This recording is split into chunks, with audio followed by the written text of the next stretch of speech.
বিসমিল্লাহির রহমানির রহিম। আসসালামু আলাইকুম। আজকের বিষয় হলো ভিআরএফ টাইপ এয়ার কন্ডিশনারের সুবিধা ও অসুবিধা সমূহ। উপস্থাপনায় আমি আবু মোহাম্মদ আতিকুল্লাহ, চিফ ইন্সট্রাক্টর ও বিভাগীয় প্রধান technical refrigeration and air conditioning RSA, Dhaka polytechnic institute, Tejgaon শিল্প এলাকা, ঢাকা 1208। এই সেশন শেষে আমরা যা শিখব ভিআরএফ টাইপ এয়ার কন্ডিশনারের বিভিন্ন ধরনের সুবিধা ও অসুবিধা সম্পর্কে। ভিআরএফ সিস্টেমের সুবিধাগুলো হলো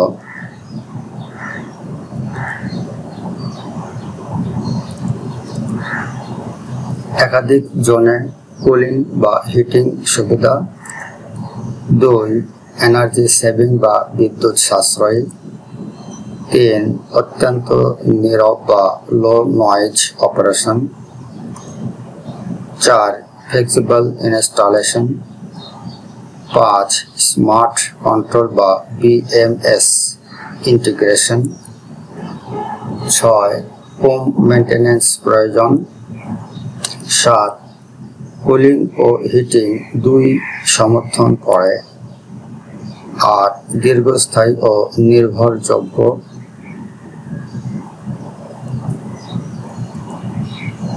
স্মার্ট কন্ট্রোল বা BMS ইন্টিগ্রেশন হলো বিল্ডিং ম্যানেজমেন্ট সিস্টেমস বা BMS।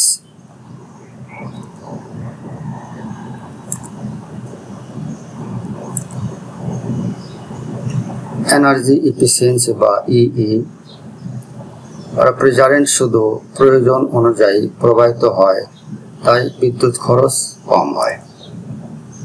ফ্লেক্সিবল ডিজাইন, বিভিন্ন ধরনের ইনডোর ইউনিট যেমন ক্যাসেট টাইপ, ওয়াল মাউন্টেড এবং ডাক্টেড টাইপ ব্যবহার করা যায়।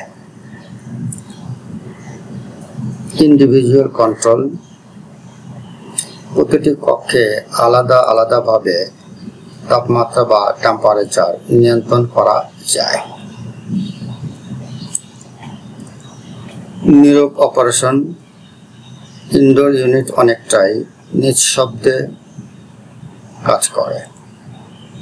হিটিং ও কুলিং একসাথে, একই সময়ে কিছু ইউনিট কুলিং এবং কিছু ইউনিট হিটিং করতে পারে, যাকে হিট রিকভারি ভিআর বলে। লেস রেফ্রিজারেন্ট, কম পরিমাণ হিময় ব্যবহৃত হয়। রিডিউস এনভায়রনমেন্টাল রিস্ক, যা পরিবেশের ক্ষতিকারক থেকে রক্ষা করে। সুপিরিয়র হিটিং পারফরমেন্স,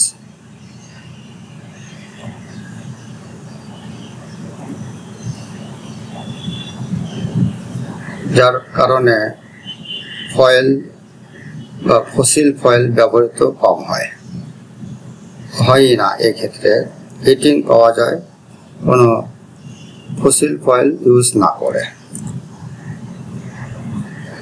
ভিআরএফ এর এছাড়া আরো কিছু সুবিধা আছে।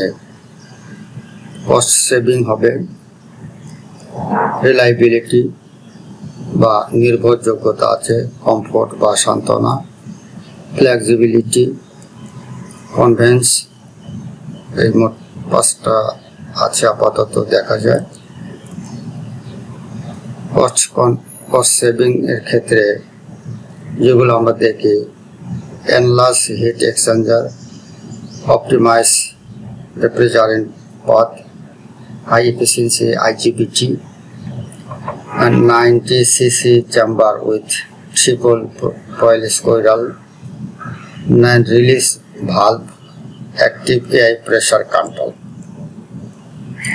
রিলায়েবিলিটির মধ্যে আছে মোট 6টি, dual heat sink, upgraded best design, robust frame, ক্যাম্পটেইল মোটর ব্রাকেট, ডোরাফিন ultra, galvanised iron steel plate বা জিআই শিটে তৈরি, সহজে মরিচা ধরবে না, ভেঙে যাবে না।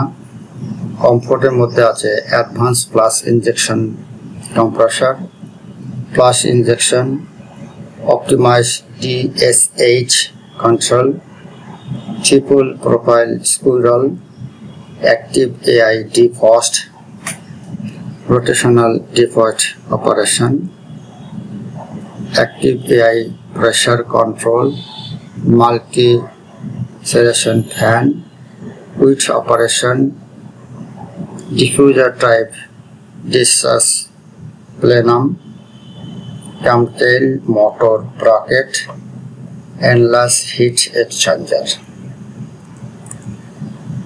ফ্লেক্সিবিলিটির মধ্যে আছে under operating temperature range, active frequency drive, 10 Hz, compact design, high elevation with long piping, optimized refrigerant distribution control, up to 110 PA external static pressure. Conveyance এর মধ্যে আছে similar liquid pipe, 1 device inverter check, active AI refrigerant analysis, emergency operation, central point indicator of weight, simplified cover with handle. এগুলো আমরা সুবিধা পাবো VRF type air কন্ডিশনারের ক্ষেত্রে। এর কিছু অ্যাডভান্টেজ বা অসুবিধাগুলো আমরা একটু সংক্ষেপে দেখে নিই। VRF এয়ার কন্ডিশনার সিস্টেমের অসুবিধাগুলো হলো উচ্চ মূল্য বা হাই ইনিশিয়াল কস্ট, বিশেষজ্ঞ টেকনিশিয়ানের প্রয়োজন, তৃতীয়ত এর জটিলতা আছে, চতুর্থ একটি ইউনিটে সমস্যা হলে পুরো সিস্টেম প্রভাবিত হতে পারে, 5 বিদ্যুৎ বিভ্রাটে সমস্যায় পড়ে, 6 সার্ভিসিং ব্যয় একটু বেশি, 7 স্পেসিফিক রেফ্রিজারেন্ট প্রয়োজন যেমন R410A এবং R32। 8 নম্বর হলো রেট্রোফিট বা পুরনো বিল্ডিং এ ইনস্টল করা কঠিন, এটি ব্যয়বহুল, জটিল ইনস্টলেশন এবং বিশেষজ্ঞের প্রয়োজন। এগুলো হচ্ছে এর অসুবিধা। হাই পাইচ এর মধ্যে আছে VRF সিস্টেমে ইনস্টলেশন এবং মেইনটেনেন্স খরচ তুলনামূলকভাবে অনেক বেশি হয়। আর কমপ্লিকেশনস এর মধ্যে আছে সিস্টেম ডিজাইন করা কঠিন, ইনস্টলেশন এবং সার্ভিসিং এর ক্ষেত্রে তুলনামূলকভাবে জটিল এবং দক্ষ টেকনিশিয়ান প্রয়োজন। VRF টাইপ এয়ার কন্ডিশনারের অসুবিধার মধ্যে হচ্ছে এগুলো। রক্ষণাবেক্ষণের প্রয়োজনীয়তা হলো বা মেইনটেনেন্স রিকোয়ারমেন্টস গুলোর মধ্যে আছে নিয়মিত এবং পেশাদার রক্ষণাবেক্ষণ প্রয়োজন হয়, যদি নিয়মিত না হয় পারফরমেন্স কমে যাবে।